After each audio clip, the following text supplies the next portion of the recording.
Hi everyone, this is our channel Around My Story. Please like, share and subscribe. Eu sou viciada em comida e sofro muito com isso. Preciso de ajuda, já tentei parar, mas eu falho toda vez. Hambúrguer. Quem consegue parar de comer hambúrguer? Especialmente com molho barbecue. Não me importo com esse tipo de vício, mas estou colocando os carros na frente dos bois. Sou Patrícia, 15 anos de idade, moro com meus pais e meu irmão. Eu levo uma vida pacata, sem interesses ou hobbies, exceto por comer demais. A comida é minha amiga leal, ela nunca me deixa. É minha parceira, minha alma gêmea, mas isso tem efeitos colaterais traiçoeiros. Um lado negro, se quer saber. Ele me impede de ter uma vida saudável, me rouba energia para brincar e me faz dormir excessivamente. Eu preferia estar em casa com um grande saco de batatas fritas do que me exercitar. Minha alma gêmea me traiu feio recentemente, no último dia de ação de graças na casa da minha avó. Ela mora em um estado próximo, era uma médica inteligente e uma grande cozinheira também. Ela faz comidas deliciosas. Aquele dia, ela preparou um peru marinado com castanhas e outros ingredientes secretos. O gosto era magnífico, como se tivesse caído do céu. Eu me sentia como se estivesse em uma guerra que não tinha como vencer. Eu comi. Não sei porquê, mas não conseguia me controlar. Ataquei o peru como se fosse o último do planeta. Só que toda batalha culinária com adversário à altura, tipo o peru no barbecue, tem suas casualidades. De repente, não conseguia respirar. Caí de joelhos e desmaiei. O peru venceu. Acordei mais tarde no hospital, ainda agarrada a um pedaço da perna do peru. O médico disse que eu estava ganhando muito peso e precisaria fazer uma dieta. Dieta! Como eu odeio essa palavra! Era como uma espada sobre a minha cabeça. Isso significava me privar da minha paixão, minha razão de viver. Comer saladas em pequenas porções era, para mim, a forma mais cruel de punição, a pior forma de tortura possível.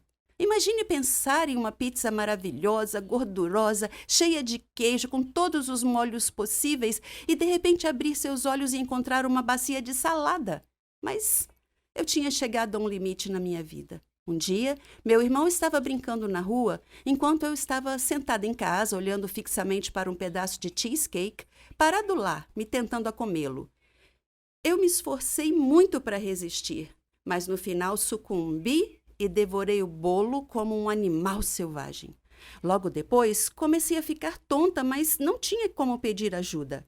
Daí desmaiei de novo e fui levada ao hospital.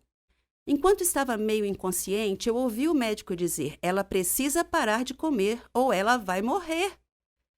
Pensei comigo mesma: "Uau! Morrer?"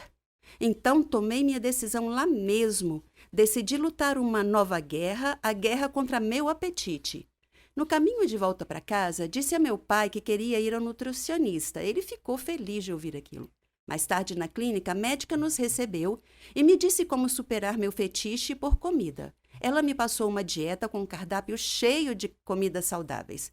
Eu me convenci que era possível vencer essa guerra, só tinha que ser paciente e perseverar. Eu me ative à dieta, passei a me exercitar. Meus pais me deram todo o apoio. Eu estava entusiasmada.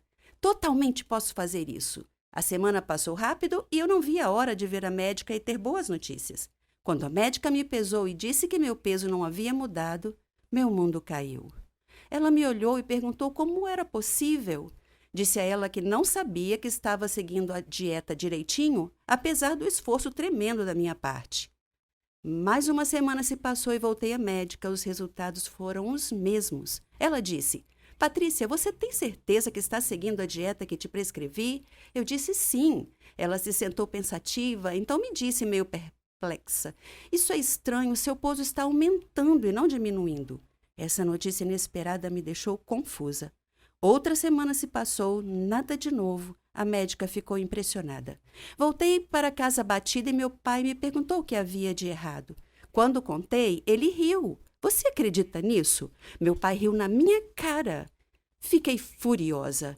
Ele gesticulou um pedido de desculpas e então me disse que a culpa era minha. Não entendi nada. O que ele estava falando? Ele me disse que eu andava dormindo até a geladeira todas as noites e comia tudo que estava à vista. Eu não conseguia acreditar. E ele disse: para de agir como se você não soubesse disso. Você devia estar acordada. E eu respondi: não, pai, não estou fingindo. Eu realmente não sabia que andava dormindo e comia durante o sono. Com o mistério do aumento do peso resolvido, voltamos à médica com essa nova informação. Ela riu e me disse que a minha disciplina havia negado ao meu corpo a comida que ele ansiava, mas meu cérebro se recusou a cooperar e anulou minha vontade, me levando a comer em um estado subconsciente. Ela me disse para não me preocupar, pois ia cuidar disso. Então, com o auxílio dela, o apoio da minha família, senti que poderia finalmente vencer esta guerra. Quase toda garota sonha em ser uma princesa da Disney. Ser como Cinderela que se casa com um príncipe ou Branca de Neve, a mais bela de todas. Minha história é algo parecido, mas contos de fadas geralmente têm um final feliz, certo? A minha, no entanto, bem, vou deixar que você faça seu próprio julgamento. Meu nome é Rona, tenho 17 anos. Vivo com meus pais e minha irmã Celina. Na escola eu era como uma princesa. Eu adorava meus amigos e eles me adoravam. Eu me destaquei em tudo o que fiz na escola. Era a melhor cantora, eu era atlética e praticava todos os esportes. Minha única falha era meu cabelo, que era muito crespo e feio para o meu gosto. Acho que o cabeleireiro chamava de cacheado, mais para confortar pessoas como eu. Mas crespo não é cacheado, não no meu dicionário. Reconheço que parecia atrativo em algumas pessoas, mas o visual mais arrebatador para mim é o cabelo longo e liso. O adorável cabelo liso pode deixar qualquer garota bonita, mesmo se ela não tiver traços bonitos. Oh, como eu invejava algumas garotas na minha escola com seus cabelos longos e sedosos. É claro, minha princesa da Disney favorita era Rapunzel. Nos meus sonhos eu era sempre ela. Na minha opinião, ela era a mais linda princesa do universo Disney. O sofrimento que ela passou para depois receber o que merecia, sem mencionar seu cabelo sedoso e brilhante, o jeito que ele brilhava à luz do sol, que eu não daria para ter um cabelo como aquele. Tentei de tudo para melhorar meu cabelo. Eu lavava com shampoo, mas ele ficava fofo, igual a um pelo de um lulo da Pomerânia. Você já deve ter visto um. Eu usava creme de alisamento, mas então parecia uma estrada pavimentada com melaço derramado por toda parte. Tentei chapinhas, mas elas também não ajudaram. Não ria de mim. É a pura verdade. Todos os dias eu sonhava em ter um cabelo liso. Um dia, vi uma propaganda enquanto conversava com minhas amigas. Mencionei um centro de pesquisa da ciência da beleza e disse que alguns cientistas haviam descoberto um novo produto que não importava a quantidade de frizz ou cachos, transformaria o cabelo em liso e sedoso em poucos minutos. O centro precisava de voluntários para testar o produto na frente de um público. E eu pensei, uau! Meu sonho pode se realizar e ainda vou ficar famosa. Eu me inscrevi imediatamente. Fui escolhida entre 3 outras garotas. Estava um pouco preocupada porque minha experiência havia ensinado que as coisas nunca saem do jeito que nós planejamos, mas eu dizia a mim mesma que era um produto simples. O que poderia dar errado? Pesquisei sobre o cientista que ia conduzir o experimento. Ele era famoso na sua área. Seu nome era Wilfred Johnson. Eu cheguei no estúdio onde o teste seria conduzido. Eles já estavam me esperando. O Sr. Johnson parecia um cientista de desenho animado, com cabelo desgrenhado e um jaleco branco enorme e óculos tipo Harry Potter. Acho que você entendeu. Ele me explicou como o produto funcionava e me garantiu que tudo sairia bem. Claro, certo. Como se eu nunca tivesse ouvido isso antes. No entanto, seu discurso empolgado me deixou animada. Então veio aquela papelada legal, as isenções de responsabilidades para o caso de efeitos colaterais que pudessem ocorrer devido ao uso do produto de beleza. E eu assinei tudo. Ele viu que eu parecia preocupada e hesitante, então tentou me tranquilizar, dizendo que se tratava de uma rotina típica de ensaios clínicos. Eu continuei preocupada, mas decidi seguir em frente mesmo assim. Eu convidei minhas amigas para assistirem ao experimento. Parecia mais uma grande conferência. Além do Mr. Johnson, havia jornalistas, fotógrafos e outros 2 médicos na sala. O Sr. Johnson explicou sobre o produto ao público. Eu fiquei fora do palco, esperando para ser chamada. Finalmente, eles estavam prontos e fomos chamadas ao palco, onde nos sentamos em suas cadeiras de cabeleireiro. Algumas cientistas misturaram uma variedade de líquidos coloridos em frascos de laboratório em uma mesa próxima do palco. Depois disso, o Sr. Johnson encheu um frasco de spray com a mistura e se aproximou de mim.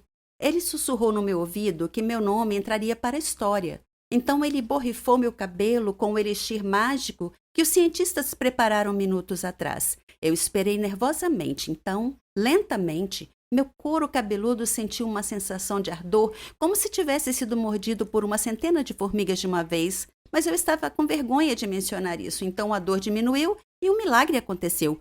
Meu cabelo se alisou, exatamente como o Sr. Johnson prometeu que aconteceria.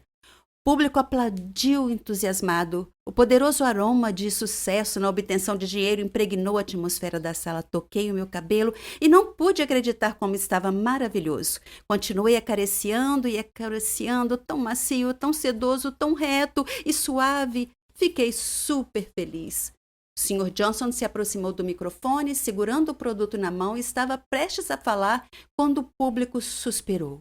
Eles estavam olhando na minha direção. O Sr. Johnson se virou e olhou para mim também. Meu cabelo, de repente, começou a crescer em uma taxa fantástica. Foi ficando cada vez mais longo até eu ficar exatamente como Rapunzel. Eu gritei em estado de choque. O Sr. Johnson correu e pediu ajuda. Meu rosto ficou pálido e eu desmaiei.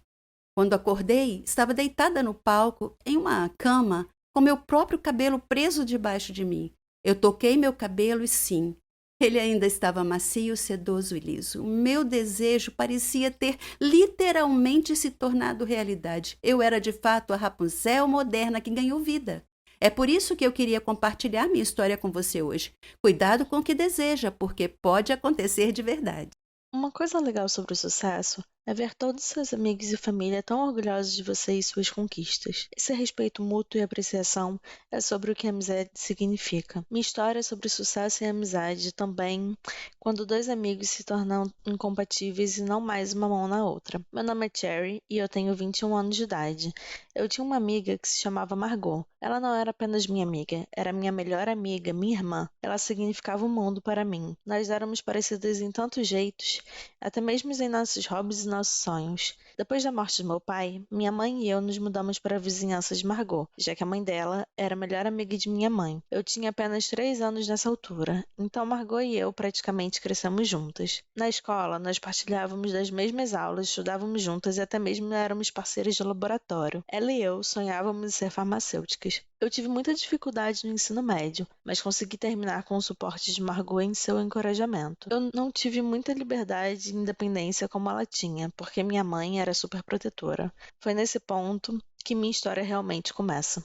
Quando eu decidi começar a faculdade de farmácia, Margot me perguntou por que eu escolhi esse curso. E eu disse a ela que meu pai morreu de uma doença maléfica que não tinha cura. Então, era meu sonho achar a cura para essa doença e salvar vidas. Eu estudei muito e concluí com sucesso minha faculdade de farmácia. Margot estava muito feliz por mim e ela prometeu me manter focada na descoberta para a cura da doença fatal que meu pai teve, que eu procurei tão apaixonadamente. Eu pedi a ela para estar ao meu lado o tempo todo e ela estava feliz de fazer isso. A faculdade de farmácia era internacional, fora do meu país. Eu seria independente e livre do controle excessivo da minha mãe. Francamente, eu busquei por isso. Margot e eu encontramos um lugar para ficar próximo à faculdade. Um jovem albergue ou um grupo de garotas de diferentes países. Diferente de mim, Margot teve a habilidade de fazer facilmente amizade com elas. Nossos estudos não eram fáceis no começo, mas nós trabalhamos muito. Eu estava tão animada em me aprofundar na minha pesquisa e em aprender o máximo que conseguisse. Eu perguntei aos instrutores e médicos constantemente para expandir o meu conhecimento. Esse era o meu conheço e Margot me acompanhou durante todo o tempo. Eventualmente, nós graduamos na faculdade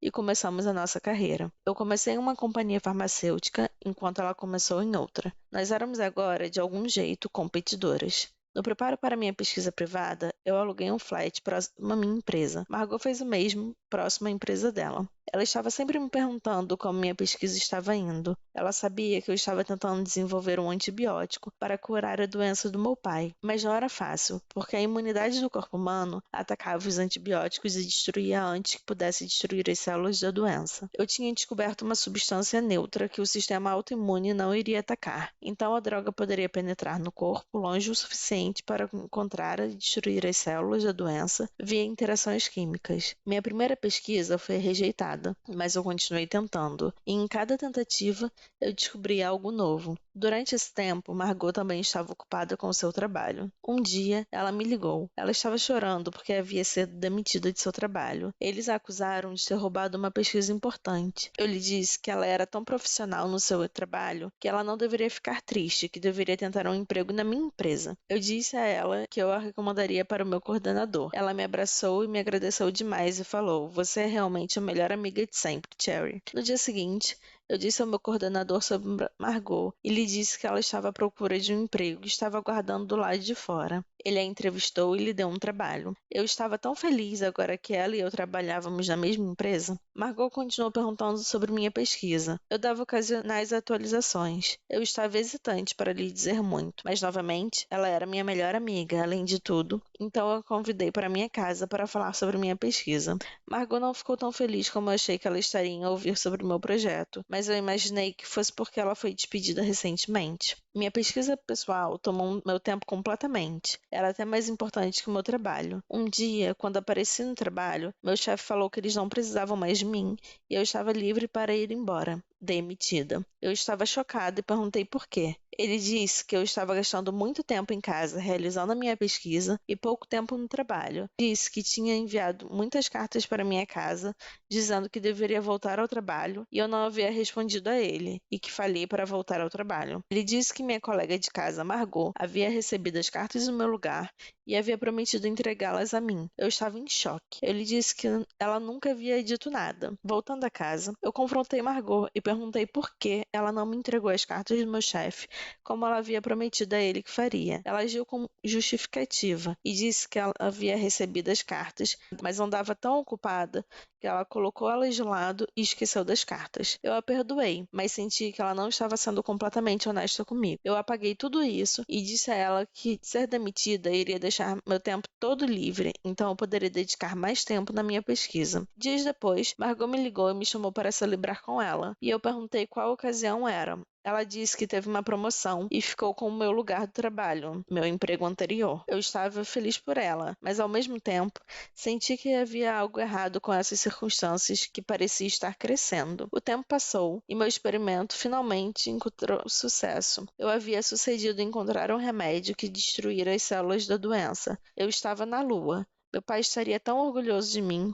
Eu liguei para Margot e disse sobre a minha descoberta. Ela disse: "Oh, Cherry, você conseguiu, você descobriu a cura." Eu lhe disse que planejava apresentar minha descoberta para outra companhia farmacêutica em breve, uma melhor que a minha empresa anterior, que havia me demitido. Ela agiu feliz por mim, mas havia ficado um estranho olhar em seu rosto. Eu me senti com sono e disse boa noite. Ela disse que ficaria mais um pouco, então eu apenas fui dormir. Quando acordei na manhã seguinte, eu encontrei minha área de pesquisa em uma confusão e meus dados de pesquisa haviam desaparecido. Eu acordei Margot e disse a ela que alguém havia roubado minha pesquisa na noite anterior. Ela disse: "Isso não é possível. Quem mais sabia da sua pesquisa além de você e eu?" Eu disse: "Talvez fosse meu gerente anterior. E talvez ele tinha